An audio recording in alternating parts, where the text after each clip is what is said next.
And next హైదరాబాద్కి సంబంధించిన కోట్ల రూపాయల ప్రజాధనం ఎంతో గ్రాండ్గా రిబ్బన్ కట్ చేసిన ప్రాజెక్టు సరిగ్గా 4 ఏళ్లు తిరిగేటప్పటికీ ఇంతే సంగతి అన్నట్టుగా మారింది. సైకిల్ తొక్కుతూ ఆరోగ్యానికి బాటలు వేయాల్సిన ట్రాక్ నేడు పొగలతో వెక్కిరిస్తోంది. ఎక్కడ చూసినా తుప్పు పట్టిన రాడ్లు, పెద్ద పెద్ద క్రాకులు. అసలు ఈ ప్రాజెక్టుని ఎందుకు గాలికి వదిలేశారు? హెచ్ఎండి అధికారులు ఎందుకు స్పందించట్లేదు?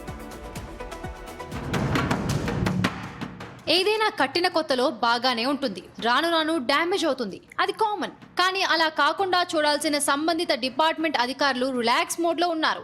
ఎస్, ఇది హైదరాబాద్ ఔటర్ రింగ్ రోడ్ వెంట నిర్మించిన సైక్లింగ్ ట్రాక్. మొన్నటి వరకు సైక్లింగ్ లవర్స్ తో, వాకర్స్ తో కళకళలాడిన ఈ ప్రాంతం ఇప్పుడు విధ్వంసానికి గురైంది. సుమారు 100 కోట్ల ప్రజాధనంతో చేపట్టిన ఈ ప్రాజెక్టు ఇవాళ అధికారుల నిర్లక్ష్యానికి అద్దం పడుతోంది.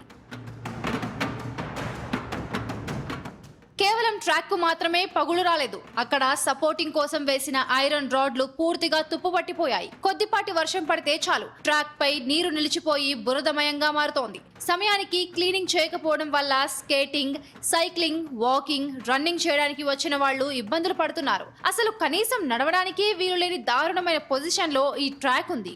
About the cycle track, right? There are a lot of cracks which are developing over here. It is little bit less over here, but if you go towards the Kollur side, like the one which goes from Kokapet to Kollur, there are like huge cracks this much.